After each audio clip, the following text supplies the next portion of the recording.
É um grande prazer estar com você. E Christian e Letícia me pediram falar sobre a minha vida e o que tem no submundo drogado e por que chegamos nesta situação trabalhando com 200 adultos drogados, 3 casas para meninas da rua, uma casa para adultos da rua e outra casa na zona Itatinga, onde mulheres vendem sexo. Vivia lá à noite 2 anos e vou explanar, se não esquecer, a razão destas coisas. Eu nasci em 1919, no fim da Primeira Guerra Mundial. A minha mãe era fazendeira. Por quê? Por 4 gerações atrás, de Berlim, Alemanha, vieram muitos dos meus bisavós e os Estados Unidos deram 50 centavos cada acre, todo o terreno que eles queriam. Eles compraram tanto terreno que agora dentro nossa velha fazenda de anos atrás, 3 cidades pequenas, Handel, D'Hanas e Castroville. Quando vejo este território, não posso imaginar que é tão grande. E a minha mãe chegou 4 gerações atrás e chegou a ser dono de uma grande fazenda também. Uma mãe fantástica. Eu gostei tanto dela, sabe por quê? Porque ela sempre fazia o que eu queria, ou melhor, talvez eu gostava de trabalhar com ela na fazenda, nas flores, nas galinhas, no gado, os cavalos e todas as coisas em que ela era uma perita. Entendeu bem a fazenda. Eu não aprendi a trabalhar. Eu andava com a minha mãe, porque nós tínhamos empregados que faziam todo o trabalho da fazenda, a minha mãe mandando em nosso território.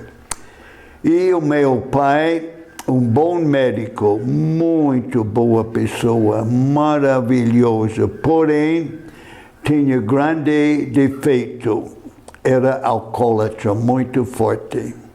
Ele me falou um dia que ele começou a beber para estudar mais à noite. E bebendo, afinal, ele chegou a ser alcoólatra.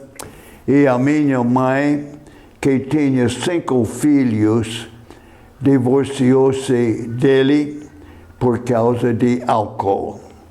E como vocês sabem, filho de alcoólatra, se ele tem 2 filhos, seja alcoólatra. O meu irmão, alcoólatra. Eu, sóbrio. E se tivesse 3 filhos, uma seria alcoólatra. Tenho uma irmã alcoólatra e 2 sóbrias. Nossa família bate perfeitamente bem do que os livros falam sobre uma família alcoólatra. O meu irmão recuperado chegou a ser um juiz em San Antonio, Texas, a minha cidade. A minha irmã se casou muito bem com um coronel e tem uma vida maravilhosa e sóbria. O meu irmão e a minha irmã recuperaram porque elas queriam. Não fizeram nada de curso, elas só pararam. O meu irmão, um dia, ele sempre andava com muito whisky no seu automóvel atrás. E um dia ele pegou esta caixa, jogou fora e nunca bebia mais. A minha irmã se casou bem e antes do primeiro filho parou completamente. Porque gosto tanto da minha mãe. A minha mãe era uma pessoa muito especial, lembra? Ela era fazendeira.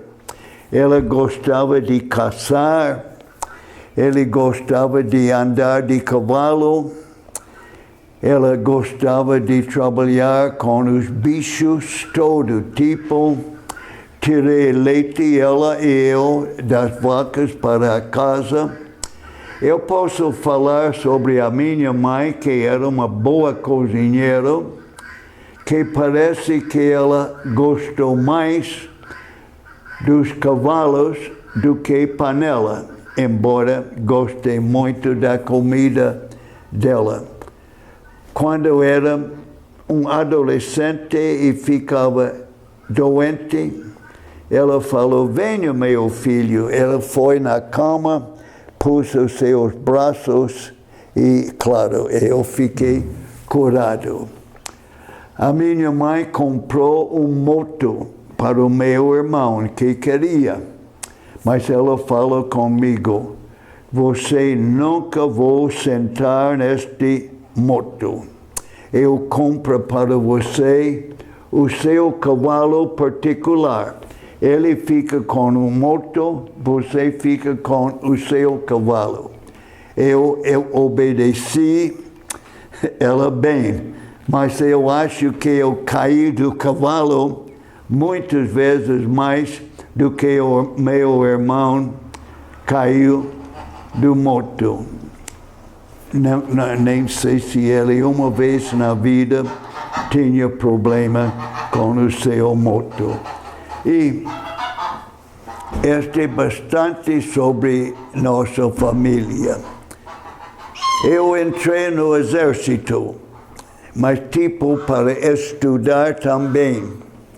E estudei bem e cheguei de ser primeiro tenente. Vou explanar esta história.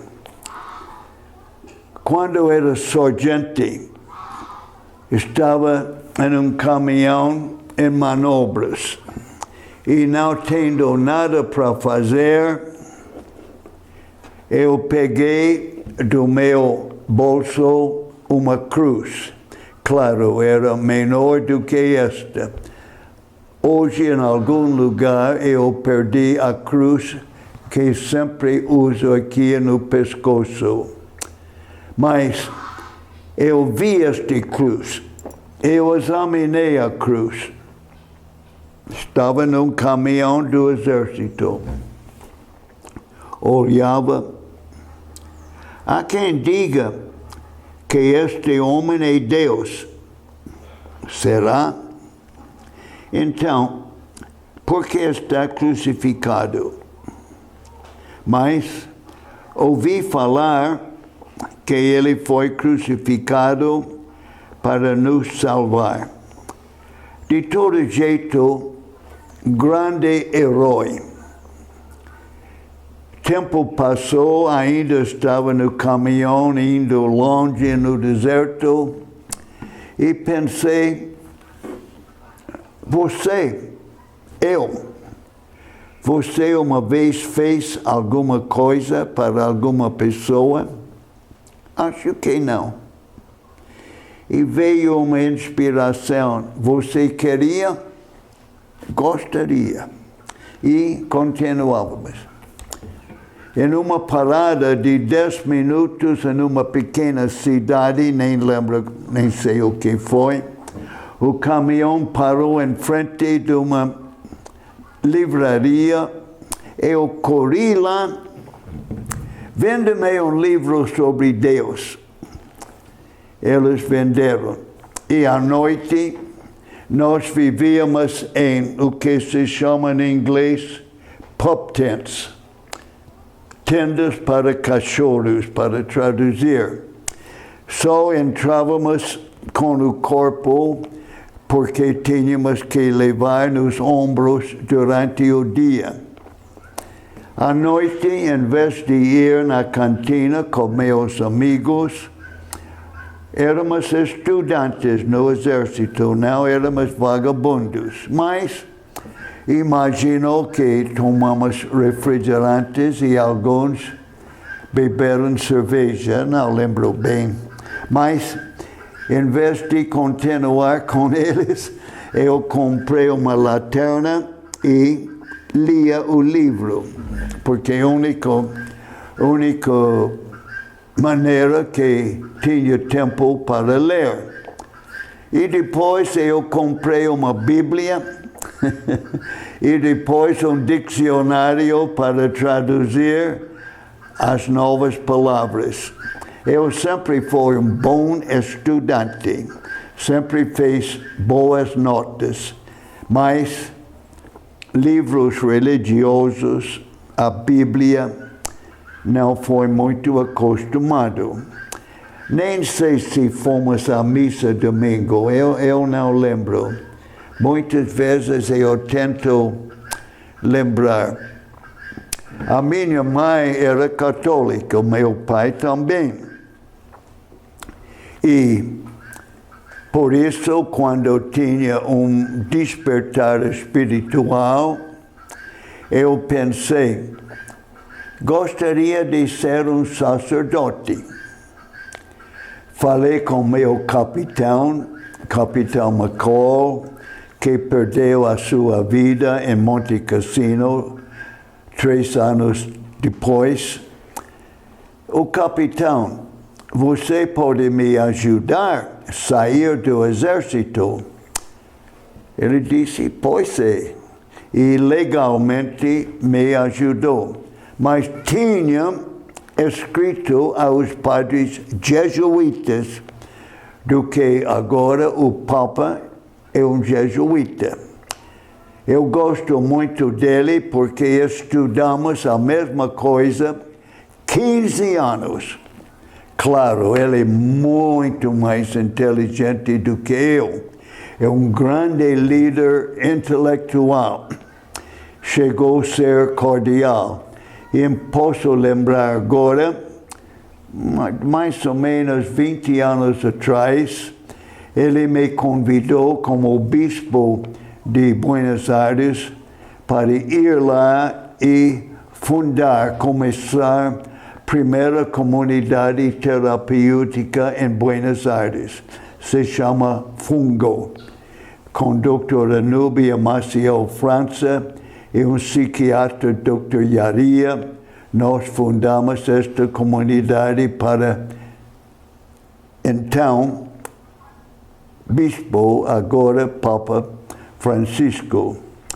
E começou a crescer lá como cresceu aqui. Eu fundei a primeira comunidade terapêutica no Brasil. Agora tem mais do que 2.000. E vivo isto com muito prazer. Mas voltando à ideia, eu li um livro que peguei em algum lugar sobre os padres jesuítas. Anchieta, e agora é Santo Nóbrega, Antônio Vieira, Xavier, Inácio de Loyola e outros, o fundador de Rio Mississippi, Grande Rio, nos Estados Unidos, Marquette, e o grande Santos de Canadá, Brebeuf e outros. E gostei muito do livro e pensei, se eu vou ser sacerdote, eu vou ser este tipo. Escrevi aos padres jesuítas em New Orleans e eles me mandaram uma carta vai na igreja Guadalupe, em San Antonio, Texas, a sua cidade, e escreve lá. O ponto-chave é isto. 75 anos atrás, lembra? 75 anos atrás, na minha cidade, San Antonio, tinha, para exagerar, três ódios. O gringo contra o mexicano contra o negro, os dois contra o gringo, os dois contra o negro, os dois contra o mexicano. Eu não brigava fisicamente com negro nem mexicano, mas muitas pessoas fizeram isto. Mas eu não, eu era um estudante, eu gostava de estudar, andar no meu cavalo lá na cidade pequena de San Antonio, Texas, ir na fazenda, como já falei, estas coisas. Não tinha tempo de brigar. Mas ir em uma igreja mexicana foi a última coisa que queria fazer. Mas, para ser padre jesuíta, tinha que ir lá. Nem soube que estes padres mexicanos eram muito famosos, porque construíram primeiros apartamentos federais para os pobres da área lá. Mas fui lá e não gostei de nada. Eu pensei, meu Deus, em que estou entrando? Mas assinei. E quando terminei, eu entrei na igreja. Foi para a igreja. Vi, primeira vez, esta imagem. Vi a imagem de Nossa Senhora de Guadalupe. Fiquei olhando lá, soube que fosse a Virgem Maria, mas nem soube nada de título dela. A Virgem Maria é uma mulher muito famosa, é muito especial, é imaculada e cheia de graça, que reza para nossos pecadores, rogai por nós pecadores, diariamente, agora e para sempre. E eu olhei para ela e, olhando para ela, alguma coisa me pegou no coração, nem sei o que foi. Me pegou tão fortemente que nunca queria sair desta igreja em frente desta imagem de Guadalupe. E era jovem, lembra? E pensava como um jovem. Eu falei com ela, eu nem sei quem você é, mas eu vou cuidar de você e você cuida de mim. E onde eu vou, depois de 70 anos, eu sempre dou imagens dela em qualquer curso que dou e sempre tenho na minha bolsa cartões dela para dar o meu nome e todas as coisas que nós fazemos atrás. Para pessoas que não são católicos, eu falo, para receber dados da minha vida, tem que aceitar este judia. Pregava muito antes de começar a trabalhar com drogados. Pregava em muitas igrejas diferentes. E comecei também a pregar nas igrejas pentecostais. Eles me convidaram tanto que eles me chamaram padre pentecostal. Mas falaram comigo, por que tem esta devoção a este cartão? Eu respondi, você não tem uma foto da sua mãe ou esposa na sua carteira? Eu tenho o meu amor em minha. Eles não responderam nada. Mas como vocês sabem, para cristãos, a Virgem Maria é mãe de Jesus. Para budistas, ela é mãe de um grande profeta. Para hindus, mesma coisa. Para Moimei, ela é mãe de Jesus. Para a católica, ela é a mãe de nós, nossa mãe.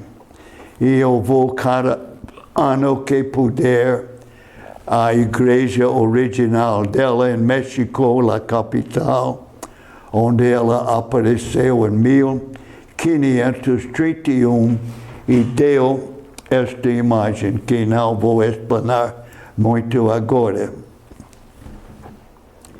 Afinal, eu cheguei em New Orleans e entrei na faculdade dos padres jesuítas. Nem sei se gostei muito, porque foi muito preso.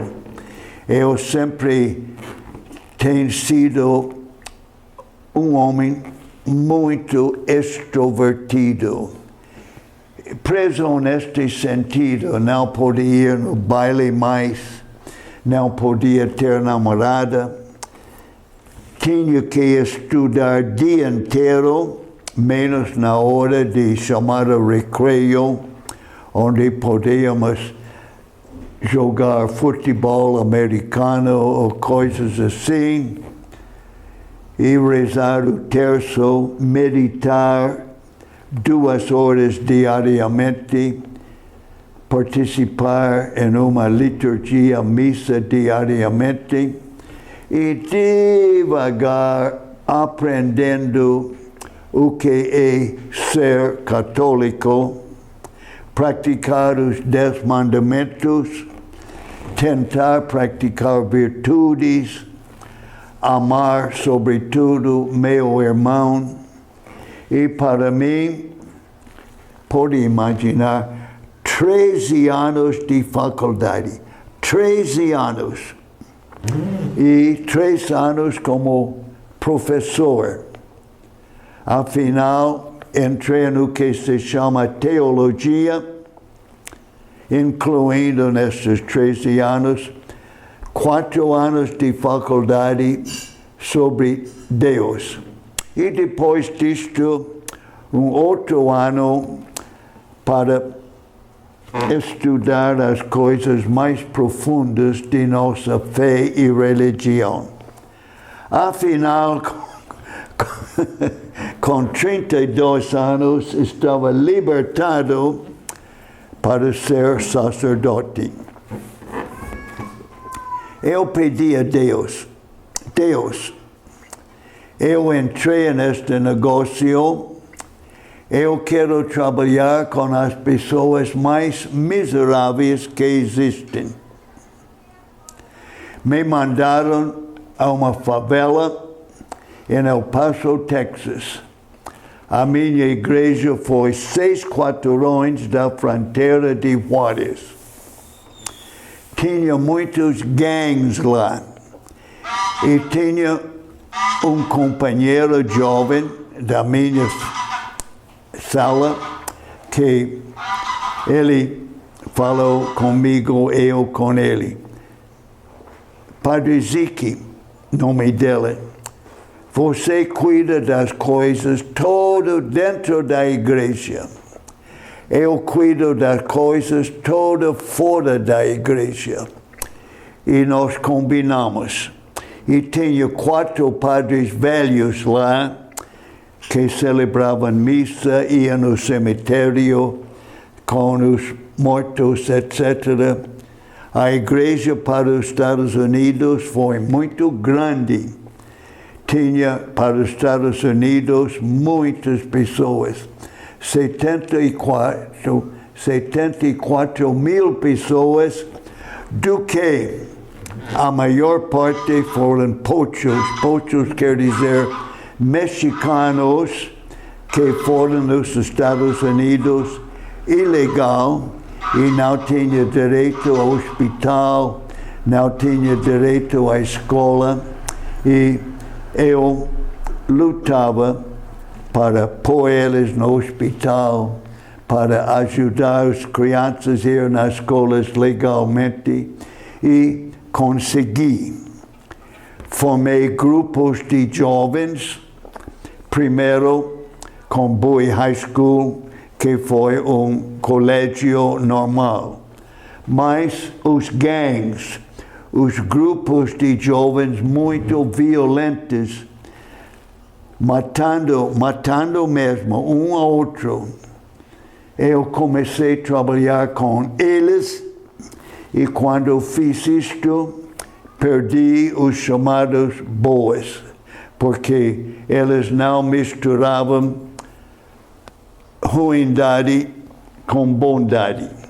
É certo isto, porque uma menina não pode namorar membro do gang.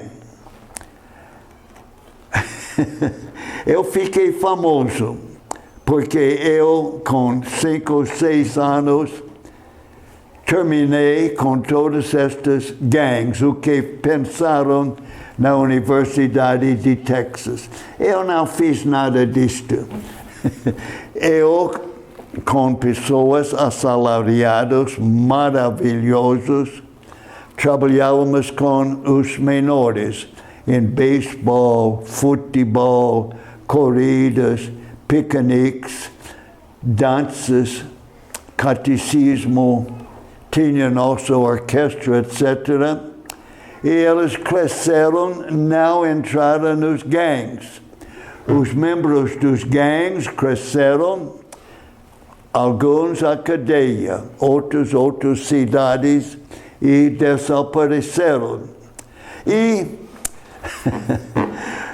os líderes da universidade pensaram, este padre é muito inteligente, sabe acabar com gangs. Ele não soube nada, ele só fez o que é natural. E me pagaram $4.000 para escrever livro sobre gangs. Chegou a ser o primeiro livro sobre gangs do que foi literatura forçado em várias universidades. Eu dei como padre uma palestra em Atenas, Grécia. E tinha homem lá que foi forçado a ler o meu livro.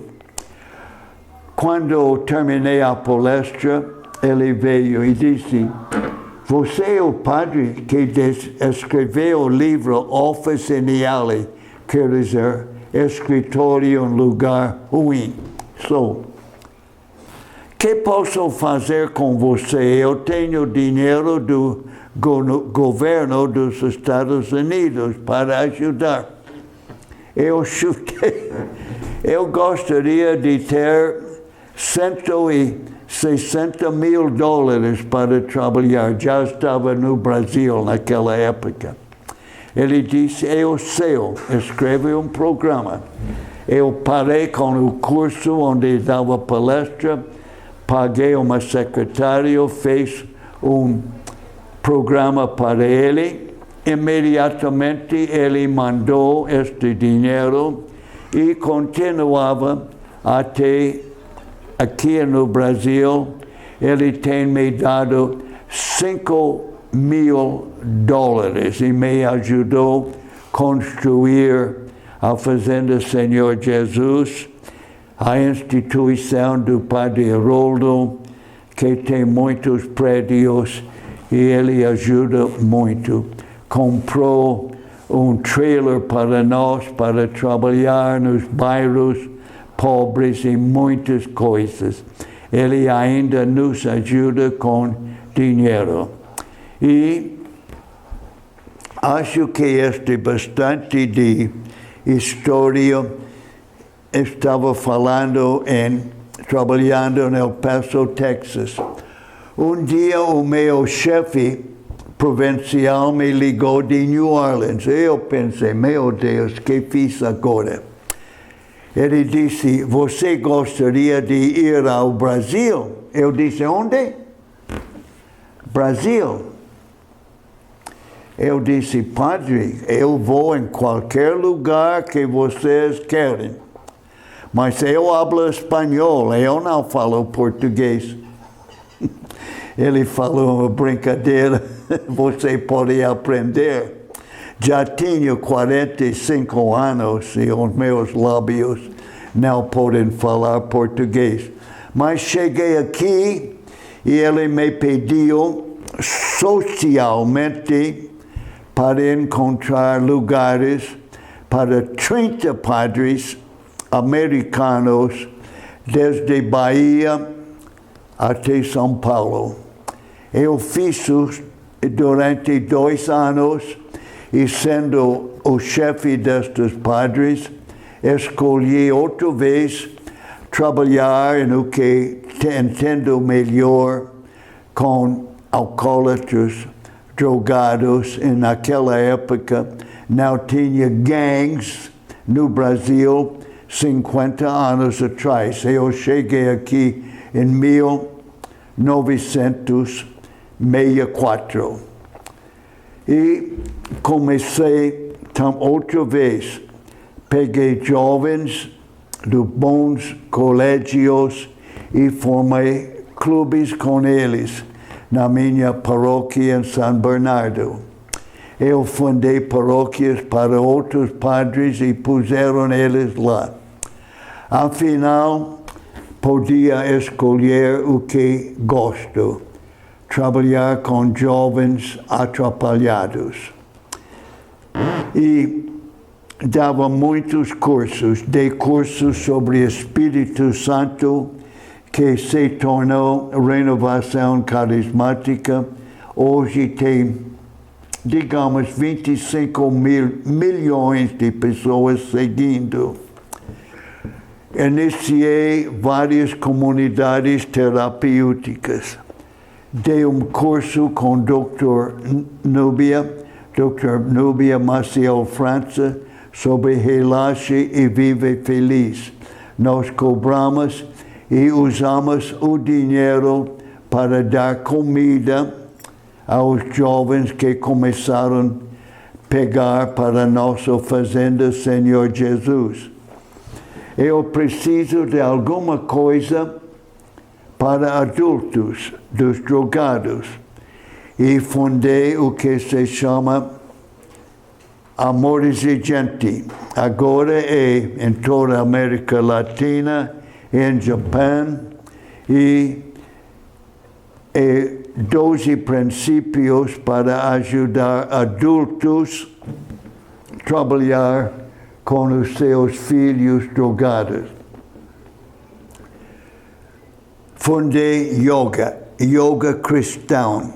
Sou professor de yoga e dou vários cursos para profissionais no jeito cristão. Semana passada, recentemente melhor, dei para 400 profissionais de yoga. Mas eu só dava 2 palestras, outras pessoas davam as outras palestras. E aí a gente vai construindo coisas. No momento estou escrevendo um livro sobre drogas. Uma palestra para líderes por cada dia. Já escrevi 100 artigos, 100 palestras, para que os líderes de 2.000 comunidades terapêuticas do que eu sou presidente tenham literatura para dar aulas nas suas comunidades. E assim vamos para frente. Quero terminar que como os mexicanos me amaram. Eles dedicaram uma avenida em El Paso, Texas, a meu nome. Eles, agora, porque nós começamos pequeno hospital, que agora é grande, pus o meu nome. Pus meu nome em uma escola. Os meus líderes lá, tem um parque com o seu nome Tula e Riboli. Outro, José Aguilar, manda todo o trabalho governamental para pessoas que têm problemas na pobreza e com drogas. Outro, Lalo, chegou a ser professor na universidade e quando ele morreu, tinha uma página completa sobre a vida dele. Ele uma vez jejuava 40 dias e 40 noites em protesto contra a favela. E fez muita coisa. Homem maravilhoso, boa professora. El Paso chegou a ser campeão nacional de basquetebol. E muitos destes jogadores trabalharam comigo e influenciaram tanto os jovens que precisavam tanto deles. Acho que já falei bastante. Desculpe falar qualquer coisa. Falei dos meus honras. Tenho meu foto ao lado de um grande prédio lá, com a minha bicicleta que usava sempre. Tinha 3 programas de televisão em inglês com Ibope muito bom. Foi um prazer viver no El Paso. Os mexicanos me amam. É um prazer estar aqui neste belo Brasil, como eu chamo, país de delicadeza, porque o brasileiro é tão maravilhoso, tão bom. Amo muito o brasileiro, vejo as suas qualidades de mansidão, de amor, já falei delicadeza, com paz e alegria. Quero dizer, terminando, obrigado a Cristão e Letícia para me ter convidado. Eles me pediram falar sobre a minha vida e no tempo que foi dado, eu falei um pouco. Tenho um livro escrito sobre mim que se chama Uma Só Palavra, porque para mim, qualquer pessoa que seriamente fala uma só palavra, nunca tem problema, nunca. A minha uma palavra é a cruz. Mas Deus é tão bom comigo que Ele me deu 2 palavras, a cruz e a Virgem de Guadalupe. Não preciso de mais. Muito obrigado de ter me aguentado. Você está afortunado. Só tem que me aguentar uma meia hora. Eu tenho que me aguentar toda a minha vida. Eu luto para servir Cristo com Maria na força do Espírito para a maior glória de Deus, amar e servir. Obrigado.